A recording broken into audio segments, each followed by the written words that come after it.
जय गुरु जी। शुक्राना गुरु जी। सारी संगत को जय गुरु जी। ओम नमः शिवाय। शिव जी सदा सहाय। ओम नमः शिवाय। गुरु जी सदा सहाय। शिव पुराण श्री रुद्र संहिता पंचम खंड का 15वां अध्याय। देव जलंधर युद्ध।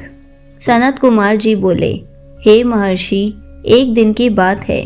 असुर राज जलंधर अपने दरबारियों एवं मंत्रियों के साथ अपनी राजसभा में विराजमान था। तभी वहां असुरों के महान गुरु शुक्राचार्य पधारे। वे परम कांतिमान थे और उनके तेज से सब दिशाएं प्रकाशित हो रही थी। शुक्राचार्य को वहां आया देखकर जलंधर राज सिंहासन से उठा और आदर पूर्वक अपने गुरु को नमस्कार करने लगा। तत्पश्चात उन्होंने सुयोग्य दिव्य आसन पर बिठाया। फिर उसने भी अपना आसन ग्रहण किया। अपने गुरु की यथा योग्य सेवा करने के उपरांत जलंधर ने शुक्राचार्य से प्रश्न किया कि गुरुजी, राहु का सिर किसने काटा था? इसके बारे में आप मुझे सुविस्तार बताइए। शुक्राचार्य ने अपने शिष्य सागर पुत्र जलंधर के प्रश्न का उत्तर देना आरंभ किया। वे बोले, एक बार देवताओं और असुरों ने मिलकर सागर के गर्भ में छुपे अनमोल रत्नों को निकालने के लिए सागर मंथन करने के विषय में सोचा। इस प्रकार दोनों असुरों व देवताओं में यह तय हुआ कि जो भी समुद्र मंथन से प्राप्त होगा उसे देवताओं और असुरों में आधा आधा बांट लिया जाएगा। तब दोनों ओर से देवता और असुर प्रसन्नतापूर्वक इस कार्य को पूरा करने में लग गए। समुद्र मंथन में बहुत से बहुमूल्य रत्न आदि प्राप्त हुए, जिसे देवताओं और असुरों ने आपस में बांट लिया।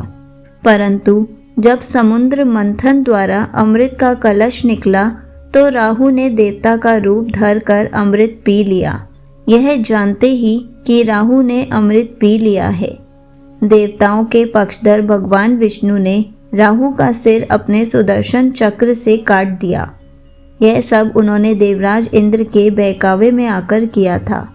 यह सुनते ही जलंधर के नेत्र क्रोध से लाल हो गए। उसने घसमर नामक राक्षस का स्मरण किया, जो पल भर में ही वहां उपस्थित हो गया।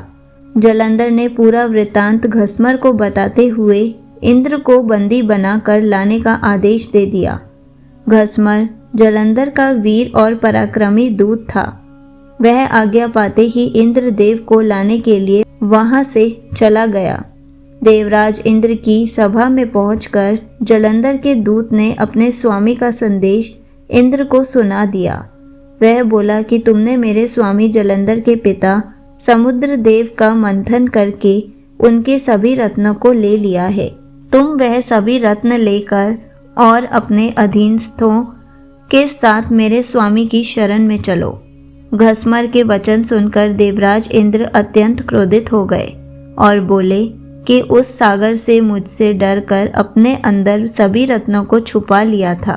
घसमर के वचन सुनकर देवराज इंद्र अत्यंत क्रोधित हो गए और बोले कि उस सागर ने मुझसे डरकर अपने अंदर सभी रत्नों को छुपा लिया था। उसने मेरे शत्रु असुरों की भी मदद की है और उनकी रक्षा की है, इसलिए मैंने समुद्र को कोष पर अपना अधिकार किया है। मैं किसी से नहीं डरता हूँ। जाकर अपने स्वामी को बता दो कि हिम्मत है तो इंद्र के सामने आकर दिखाओ। देवराज इंद्र के ऐसे वचन सुनकर जलंधर का घसमर नामक दूत वापस लौट गया। उसने अपने स्वामी जलंधर को इंद्र के कथन से अवगत कराया। यह सुनकर जलंधर के क्रोध की कोई सीमा ना रही और उसने देवलोक पर तुरंत चढ़ाई कर दी। अपनी वीर पराक्रमी असुर सेना के साथ उसने देवराज इंद्र पर आक्रमण कर दिया। उनके युद्धों के बिगुल से पूरा इंद्रलोक गूंज उठा। चारों ओर भयानक युद्ध चल रहा था। मार काट मची हुई थी। मृत सैनिकों को देवताओं के हर बृहस्पति और दैत्यों के गुरु शुक्राचार्य मृत संजीवनी से पुनः जीवित कर रहे थे।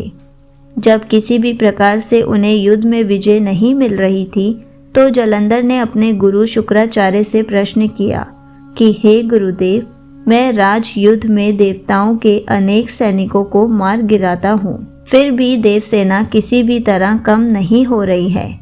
मेरे द्वारा मारे गए सारे देवगण अगले दिन फिर से युद्ध करते हुए दिखते हैं।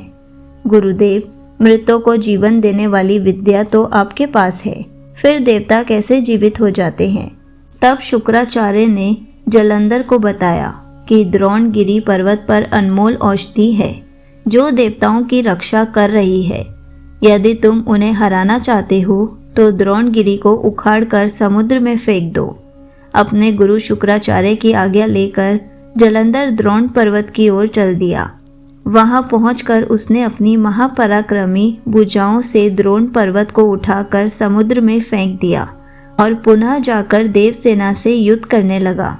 जलंधर ने अनेक देवताओं को अपने प्रहारों से घायल कर दिया और हजारों देवगणों को पलक झपकते ही मौत के घाट उतार दिया। तब देवगुरु बृहस्पति देवताओं के लिए औषधि लेने द्रोणगिरी पहुँचे तो पर्वत को अपने स्थान पर ना देखकर बहुत आश्चर्यचकित हुए। वापस आकर उन्होंने देवराज इंद्र को इस विषय में बताया और आज्ञा दी कि यह युद्ध तुरंत रोक दिया जाए, क्योंकि अब तुम असुरराज जलंधर को नहीं जीत सकोगे। ऐसी स्थिति में प्राणों की रक्षा करना ही बुद्धिमता है। संगत जी, यहीं पर शिव पुराण श्री रुद्र संहिता पंचम खंड का 15वां अध्याय समाप्त होता है। जय गुरु जी। शुक्राना गुरु जी।